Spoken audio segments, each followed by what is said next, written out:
boys and girls, welcome to my channel. I'm for Classic and welcome to BenchART. So for today what I do have needed is disaster report for Summer Memories. This game it is developed by the Gskill, a new developer team. Not exactly new, they did develop a lot of Japanese games in the past, but this is the first time we have one of their games in Europe. And so let's jump up to the graphics first. This game it is using Unreal Engine 4, and so for this video I will be using 1080p median settings. This is for my best experience, of course, but you might find your best experience with different settings. But hold on, first we will check, the requirements. So these guys require a dual core CPU, 4 gigs of RAM, and an AMD Ryzen 280. So we are below the minimum requirements in here, according to the game. But let's just check the results and with different settings that I did test the game. So at 1080p, the game with maximum settings and high settings perform pretty much the same. So for example, on the high settings the average was 38 and the maximum it was 35. I had to use textures on median for both these settings since the 2 GB of VRAM doesn't really allow us to have a decent performance with textures on high or ultra, but if you have a 4 GB R7 370, then you can use higher textures than median. But with the settings that I decided to go with, the median settings, I got a much better result with an average of 46 frames per second and a 1% wall of 27. I prefer to play safe, alright, because this was pretty much just the start of the game and I'm not really sure what we could get forward into the game, more demanding moments or not. And so playing at median settings looks very good to me, in my opinion, comparing to high or maximum settings. That is not really a huge difference in graphics quality. In fact, it looks pretty much the same. There are many games using Unreal Engine 4 that looks very different from median to high, because on median settings they disable a ton of effects, but in case of this game, honestly, it looks familiarly the same. All the effects on median settings are here, it's just the draw distance of most of these effects are just toned down, or their precision are a little bit toned down compared to high or ultra. So that's why I'm going with median settings for this game. And even if you have drops below 30 frames per second, there is no issue, because this type of game, it isn't the game where you're going to need very high frame rates to point and shoot anyone, because that's not going to happen on this game. And since I talked already about the performance of the game and the performance that you can expect on the HD 7850, you might be asking then, what the hell is this game, right? So Disaster Report 4 it isn't really exactly a new game. It was initially released in 2018 and it had a really troublesome development. So despite it was available during 2018, it was a PS4 exclusive, and not only that, it wasn't also available on Europe or America. This was a Japanese exclusive, and so it wasn't really available worldwide. 1 year later this game was released on Nintendo Switch, and by now, in 2020, these guys decided to give to a publisher the rights to publish this game worldwide, and so not only this game got available worldwide for American and Europe, it also got its PC version, which is obviously what I'm testing in here. But this game, it is quite interesting because despite I never played any of those predecessor games, and it seems that it isn't really handled by the same developer. Some people actually complain that this game features less stuff than the predecessor games and also half-baked games, so it doesn't felt like it is really well polished. But yeah, I think I understand that, because the developers are not the same as the old games, and so it might be a little bit complicated when this happened. Because if you remember Mafia 3, it actually happened the same thing, because the Mafia 3 developers are not the same as Mafia 1 as Mafia 2. And when this happens, I do understand that might be complicated to get the same experience from the old games when the developers are different. But this game places you in the epicenter of an earthquake, and Earthquakes are usually happening in this game, and they are quite scary because every time you enter a building, if this happens, you shit yourself to get out of the building because you are afraid of the building to fall off. And in fact, you can actually die because stuff are always falling down. I mean, on the roads like lamps or any regular object like a signal or even buildings. So anything can kill you, but most of this stuff is more focused in your decisions, so you're pretty much going through the game with people to help and finding people and people telling you about their problems, and you respond what you want to their problems. There are a lot of stuff going on, and in fact this game, despite it looks quite interesting to me, I mean, it feels great because I never played a game which places you in the epicenter of a disaster where you play as a regular person and not a superhero or something.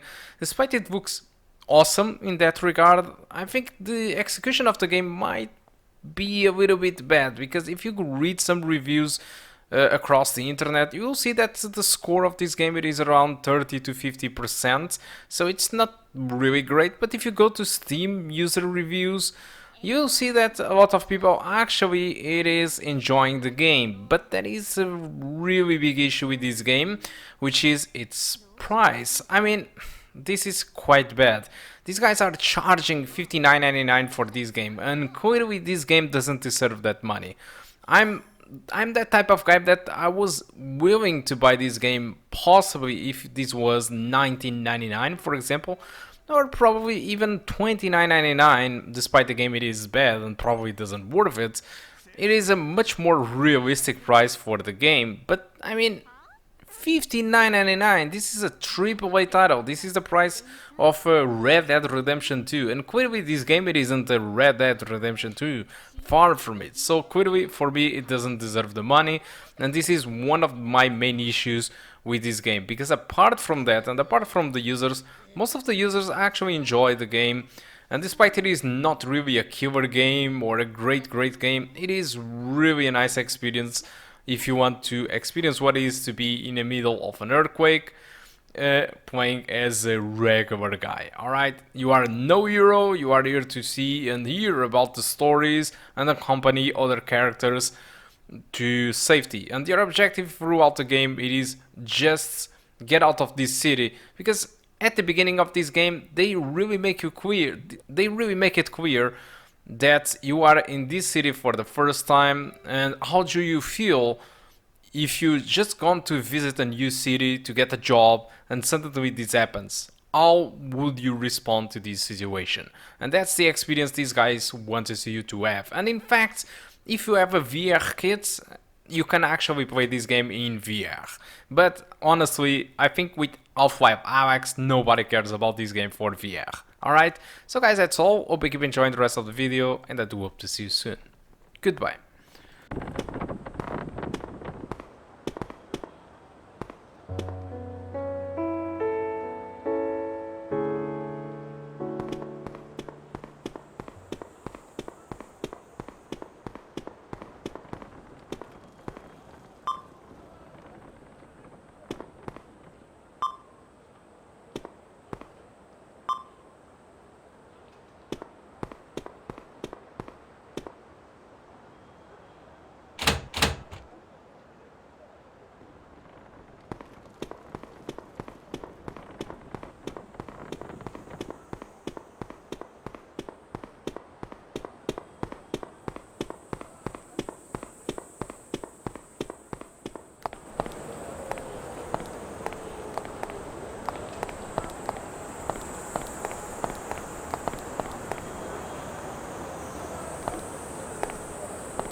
おい、そこの兄ちゃん。怪しいやつだ。悪いな。人を探してる。この辺りで。俺くらいの背丈、顔に怪我をしてる。黒い T シャツの男を見かけなかっ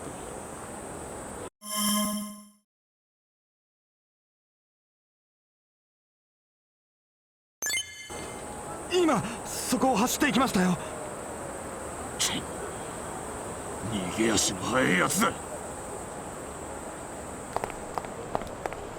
重が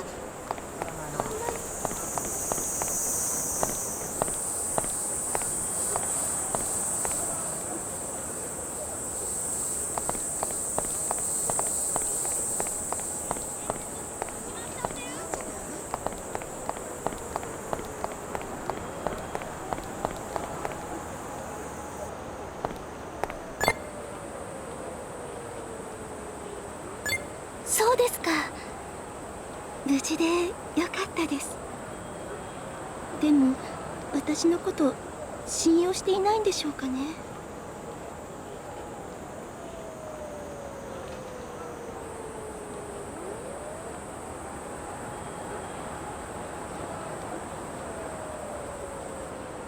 憧れの先生になれたのはいいんですけど、生徒とどう接すればいいのかわからなくて、私は一生懸命生徒のためを思っているつもりなんですけど、この仕事向いていないのかな。ごめんなさい、初対面の人にこんな愚痴を聞かせてしまって。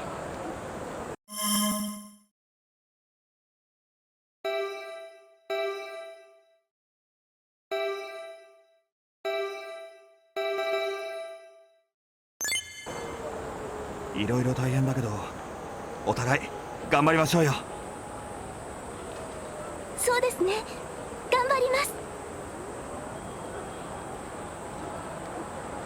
す。さっき見つけたのは2人って言いましたよね。もう一人生徒がいるはずなんです。探さないと。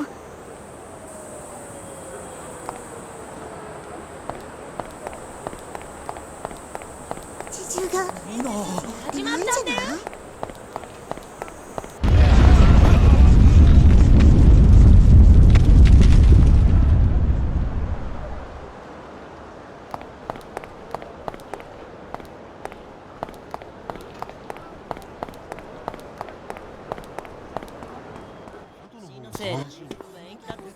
始めてよ。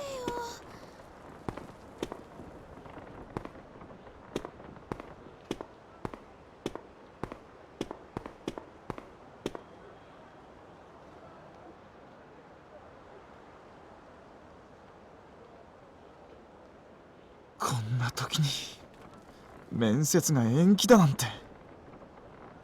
母さんごめんよ。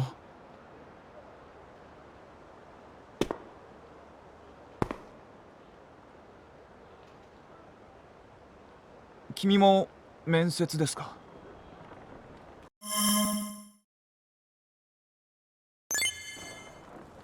そうだよ、面接を受けに来たんだ。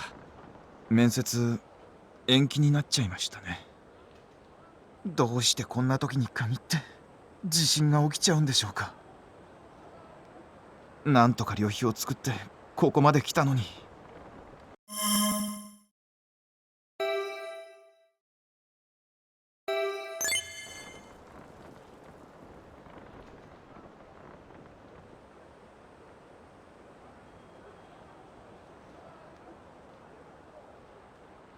僕は地方からこの会社を受けに来たんです。うちはあまり経済的に余裕がないから、お金を貯めて志望もこの会社一社に絞り込んで、ようやく3次面接にたどり着いたんです。それなのに今日に限って地震が発生して面接が延期になるなんて。もう一度ここに来るための旅費を作れるだろうか。旅費を工面するのに協力してくれた母に合わせる顔がないな。そんな彼の姿を見て僕は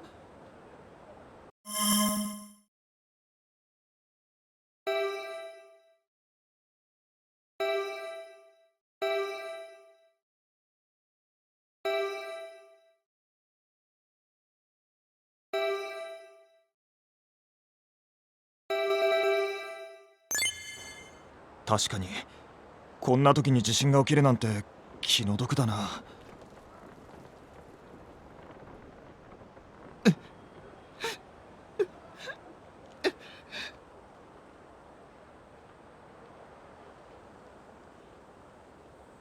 地震のせいで面接は延期だってさ。初めてよ。教えてください。どうなってんだ。騒がしいな。